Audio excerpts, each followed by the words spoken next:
अपनी इस हिंदी साहित्य की यात्रा को एक कदम आगे की ओर बढ़ाते हैं। जैसा कि आप सभी जानते हैं कि इस चैनल के माध्यम से हिंदी साहित्य का नेट का जो सिलेबस है वह तो पूर्ण कराया जा ही रहा है। साथ ही साथ अगर पीएचडी से संबंधित आपकी कोई भी समस्या है या शंका है, जैसे कि एडमिशन को लेकर, इंटरव्यूज को लेकर या शोध प्रबंध को लेकर या थीसिस लिखने को लेकर, आप कमेंट बॉक्स में मुझसे पूछ सकते हैं। I will be there to help you out. तो देखिए, चैनल को सब्सक्राइब और वीडियो को लाइक जरूर करिएगा। चलिए शुरू करते हैं अपने आज की इस कक्षा को। देखिए, जैसा कि आप सभी जानते हैं कि हिंदी साहित्य में कई विधाएं हैं, जैसे कि उपन्यास है, कहानी है, नाटक है, आत्मकथा है, संस्मरण है, लघु कथाएं हैं और रिपोर्टाज है। बहुत सारी क्या है विधाएं दी हुई हैं। आत्मकथा आज हम जो है एक नई विधा यहाँ पे आपके साथ शेयर करने जा रहे हैं। देखिए, संस्मरण जो है हमने आपको बताया क्या होता है। एक संस्मरण जो हमने ठकुरी बाबा है महादेवी का वो कर भी लिया है। कल एक लघु कथा एक वीडियो के माध्यम से हमने आज की थी। आज का जो नया विषय हमने लिया है वह है आत्मकथा। आत्मकथा हमने किसकी के लिए है? देखिए, रमणिका गुप्ता की। ये हमारे नेट के सिलेबस का क्या है, एक भाग है। तो चलिए शुरू करते हैं आत्मकथा। तो आत्मकथा का नाम है आप हुदरी और इसकी लेखिका है रमणिका गुप्ता।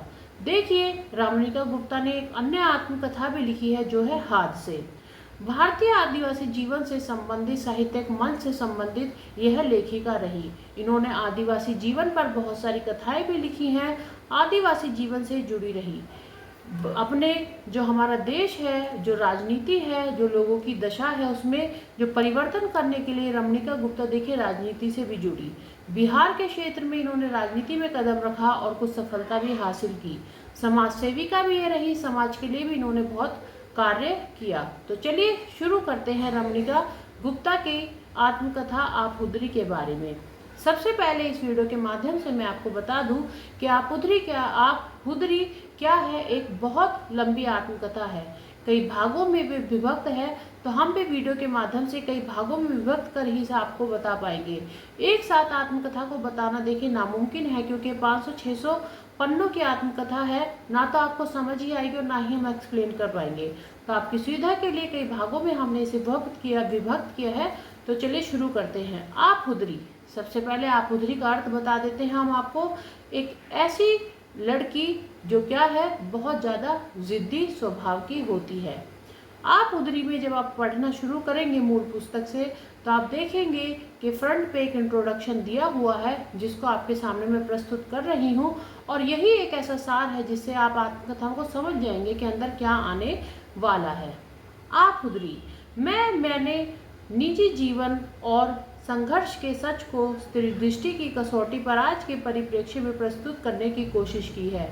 आप हुदरी में ये रमणिका गुप्ता लिखती है कि मैंने अपने निजी जीवन और संघर्ष के सच को स्त्री दृष्टि की कसौटी पर आज के परिप्रेक्ष्य में प्रस्तुत करने की कोशिश की है। लाइन उन्होंने शुरू में ही लिखी है। बचपन से लेकर धनबाद तक की यात्रा का इसमें मैंने क्या किया है, वर्णन किया है। इस पुस्तक में मैंने कई देशों की जो यात्रा उन्होंने की थी रमणिका गुप्ता ने, उसकी भी चर्चा इसमें की है। इस पुस्तक में स्त्री की दृष्टि में मेरे जीवन में घटी घटनाओं, टकराहटों, संघर्षों, भटकावों का आकलन है। देखिए, आप हुदरी क्या है, एक ऐसी आत्मकथा है जिसमें स्त्री के जीवन की जो टकराहट होती है, जो संघर्ष होते हैं, जो भटकाव होते हैं या कोई ऐसी घटनाएं होती है जो उनके जीवन को प्रभावित करती हैं, उन सब का क्या है इसमें वर्णन किया गया है।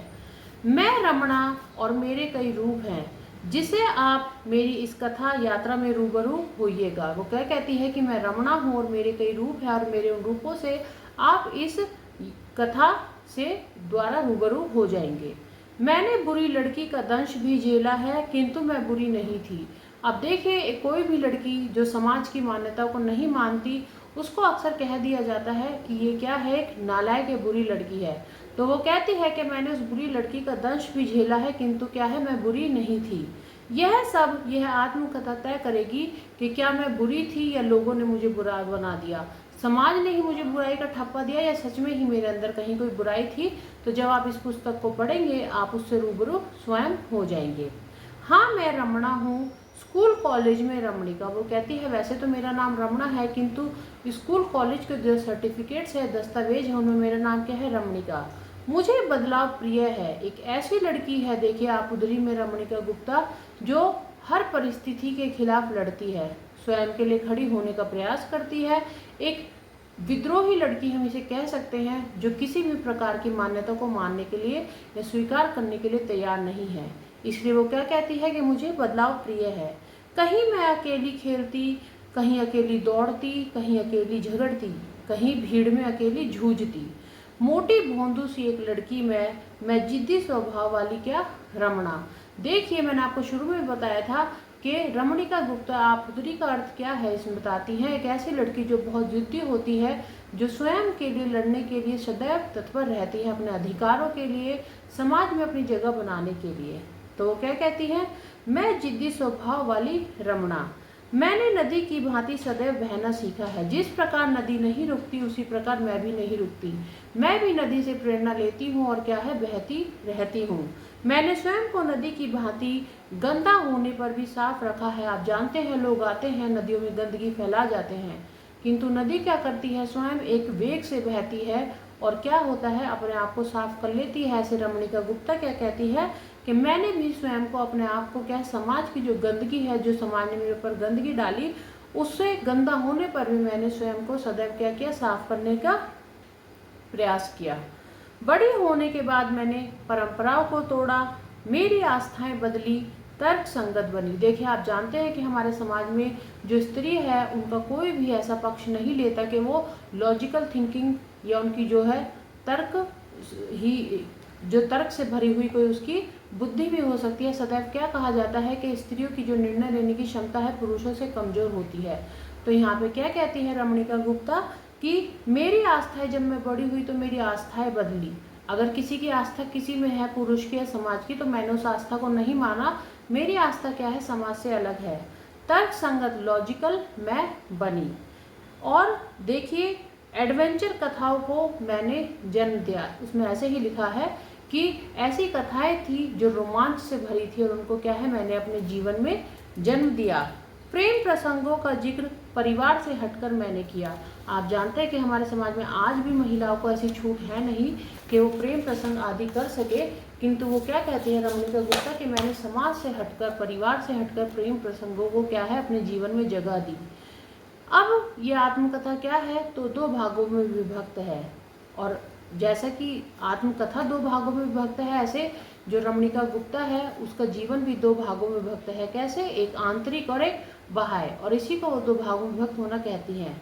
प्रेम को घृणा के सामने मैंने अधिक महत्व दिया। मैं एक ऐसी स्त्री हूँ जिसने क्या किया, प्रेम के घृणा के स्थान पर किसको महत्व दिया, प्रेम को महत्व दिया। मुझ में कई भटकाव आए, किंतु उससे स्वयं मैंने अपने को उभारा। कई भटकाव ऐसे हैं जिस रास्ते पर वह चलना चाहती थी, किंतु कभी कभी क्या है, भटक जाती थी, तो वापस उसी रास्ते पर आके खड़ी हो जाती थी कि समाज से मुझे लड़ना है तो लड़ना है। तो क्या कहती है, उन भटकावों से आए तो बहुत थे, किंतु उनसे क्या है, स्वयं मैंने अपने आप को उभारा। एक यहाँ पे देखिए अपनी इस आत्मकथा में वो सुचिता का वर्णन करती हैं।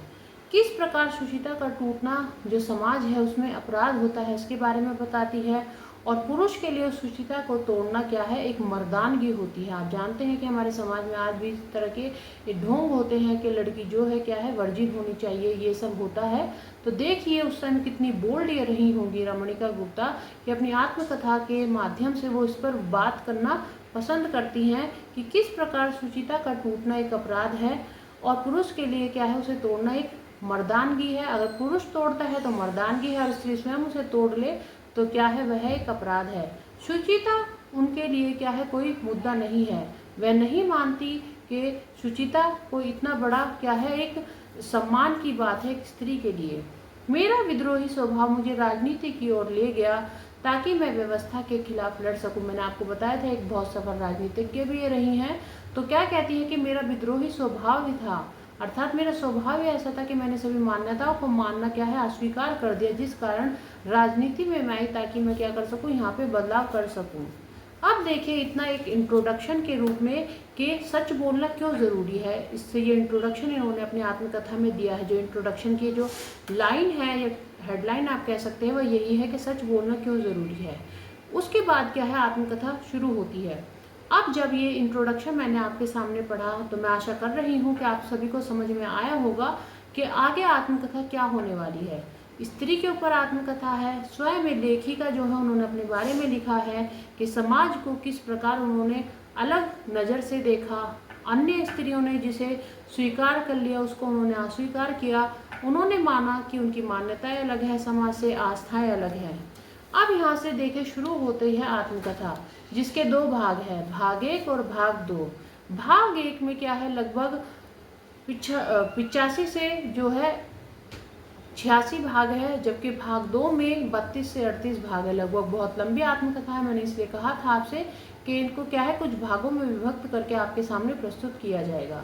तो चलिए आपकी सुविधा के लिए भाग 1 का जो एक पहला भाग है उसे मैं आपके सामने डिस्कस कर देती हूँ। आज की इस कक्षा में मैं घोड़े पर पहाड़ चढ़ूंगी। देखिए छोटी सी लड़की होती है जो क्या कहती है, अगर मुझे पहाड़ भी चढ़ना है तो मैं किस पर बैठ कर चढ़ूंगी, घोड़े पर। तो इसकी जो टॉपिक है वो यही है भाग 1 के पहले भाग का, कि मैं घोड़े पर पहाड़ चढ़ूंगी।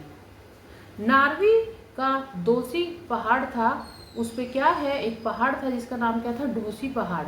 उस पर क्या है, वह चढ़ना चाहती है किंतु किस पर बैठकर, घोड़े पर बैठकर। पहाड़ पर घोड़े पर बैठ चढ़ने की जिद करती एक छोटी रमणा।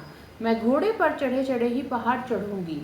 खच्चर और घोड़े में जब फर्क मालूम नहीं था तो यहाँ पे जो रमणिका का भाई होता है, रमणा का, वह घोड़े पर बैठ जाता है। खच्चर को क्या है, अक्सर नकल करने की आदत होती है, तो वो क्या करता है कि घोड़े की नकल करता है। जैसे ही घोड़ा भागता है तब तक रमणा ठीक से भी नहीं बैठ पाती और क्या है, खच्चर भी भागने लग जाता है। खच्चर पर बैठी और खच्चर मुझे ले भागा। खच्चर तेज भाग रहा था, मैं उसकी गर्दन के बाल पकड़कर बैठ गई। खच्चर क्या है, इतनी स्पीड से भाग रहा था घोड़े को देखकर कि आखिर में रमणा को क्या करना पड़ा, उसके बालों को पकड़कर बैठना पड़ा। सब डर रहे थे कि मैं गिर न जाऊं। पापा दादी सब वहां पर इकट्ठे हो गए। मेरी माँ भी आ गई। मेरी माँ की आदत क्या थी कि वह सबको गाली देकर बात करती थी। तो यहाँ पे सब चिंता में पड़ गए कि रमणा क्या है, खच्चर पर से गिर न जाए। माँ तभी पिताजी से लड़ पड़ी। होर सिखाओ कुड़ी नू घोड़े चढ़ना। पापा जी क्या यहाँ पे बहुत घबरा गए थे और मैं खच्चर को काबू करने के गुर सीख रही थी। मेरे ताऊ का बेटा था जो मुझे क्या सिखा रहा था कि खच्चर अगर भाग रहा है तो डरना नहीं है, उसे काबू कैसे करना है, यह गुर मैं सीख रही थी। शाबाश रमना शाबाश, ताऊ का लड़का आवाज लगाता है कि शाबाश रमना शाबाश। ताऊ का बेटा यहाँ पे कहता है कि तुम बहुत अच्छा कर रही, करती जाओ। तालाब आ रहा है, उसे रोको। सामने सब देखते हैं कि खच्चर क्या है, लगातार भागे जा रहा है और सामने क्या है, एक तालाब आ जाता है। सब सोचते हैं कि आज रमणा क्या है, नहीं बचेगी। क्या करूं, मैं सोच रही थी। मैं बालू पर गिरी और मुझे सब क्या है उठाकर सराह रहे थे। दादी तू बहुत बहादुर लड़की है। मैं भाई से लड़ रही थी कि तू खुद घोड़े पर चढ़ गया और मुझे खच्चर पर बिठा दिया। देखिए यहाँ पे रमणा जिक्र करती है क्या, भाग 1 के पहले भाग में हम बता रहे हैं कि जिद करती है क्या कि मैं पहाड़ पर चढ़ूंगी, किंतु कैसे, घोड़े की पीठ पर बैठकर। खच्चर पर बैठ जाती है, खच्चर भगा ले जाता है, अंत में जाकर क्या है, बालू के टीले पर गिर जाती है। सब सोचते हैं कि ये शायद मर गई, किंतु आकर उसे सराहते हैं तो वो उठ जाती है। देखती है सब उसके चारों तरफ खड़े हैं, किंतु जो उसकी दादी है और जो उसके पिताजी हैं उसका साहस बांधते हैं क्या, कि तू एक बहादुर लड़की है। यहाँ पर अपनी जिद के कारण रमणिका गुप्ता गिर भी जाती है, किंतु उसे भी वह खुशी खुशी बताती है कि हालांकि मैं गिर गई, एक संकट की स्थिति आई कि शायद मैं बच भी ना पाती क्योंकि सामने तालाब था, किंतु अपनी इच्छा के अनुसार मैंने इस घटना को क्या है, पूर्ण किया। देखिए आत्मकथा हमने शुरू कर दी है। दूसरे भाग में जब शुरू करेंगे तो कई भागों को उसमें मिलाकर आपके सामने हम प्रस्तुत करेंगे। आज के लिए इतना ही, धन्यवाद।